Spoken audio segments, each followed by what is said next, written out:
Celui qui conservera sa vie la perdra. Celui qui perdra sa vie à cause de moi la retrouvera. Matthieu 10, 39. Que signifie alors prendre la croix?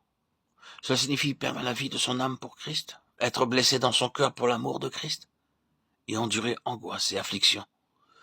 Et tout cela, c'est perdre l'âme. Certaines personnes refusent de souffrir ou de discipliner leurs désirs émotionnels et ainsi permettant à leur âme de jouir excessivement. Ils la perdent en définitive.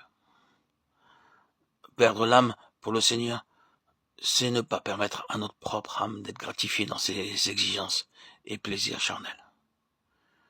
Si, pour l'amour de Christ, nous renonçons à chercher ce que naturellement nous aimons le plus, ceci sera compté comme perdre l'âme pour lui. Reconnaissons que la signification de gagner l'âme aujourd'hui s'applique également à gagner l'âme dans le futur. La signification de perdre l'âme maintenant est la même que perdre l'âme après. Leur signification doit être la même.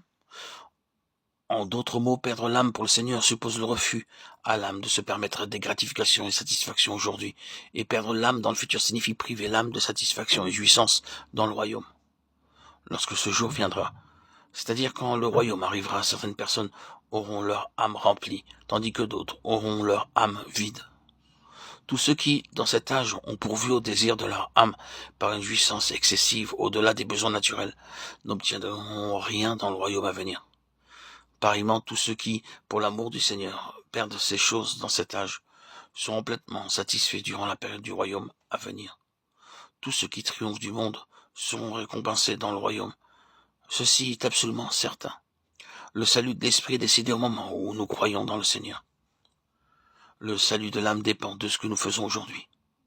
Au cas que vous aimiez les vêtements, la nourriture, les amis, et que vous ayez tout cela pour la satisfaction de votre âme, permettez-moi de vous dire avec l'autorité du Seigneur que vous manquerez la gloire du royaume. Heureux vous qui pleurez maintenant, dit le Seigneur, mais malheur à vous qui êtes rassasiés maintenant. Luc 6, 21-25. Pourquoi le malheur advient à ceux qui sont rassasiés? Parce qu'ils le sont déjà maintenant. Pourquoi ceux qui pleurent maintenant seront heureux? Parce qu'ils seront remplis dans le futur. Telle est donc la différence entre malheur et heureux. Gardez-vous avec soin de toute avarice, car la vie d'un homme ne dépend pas de ses biens. Serait-il dans l'abondance? Et il leur dit cette parabole: les terres d'un homme riche avaient beaucoup rapporté. Et il raisonnait en lui-même, disant: que ferai-je? Car je n'ai pas de place pour entrer ma récolte. Voici, dit-il, ce que je ferai: j'abattrai mes greniers, j'en bâtirai de plus grands, j'y amasserai toute ma récolte et tous mes biens, et je dirai à mon âme: tu as beaucoup de biens en réserve pour plusieurs années. Repose-toi, mange, bois et réjouis-toi.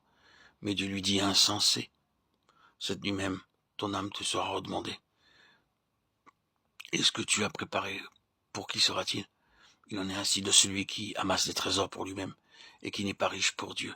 Luc 12, 15, 21. Voilà ce que signifie perdre l'âme.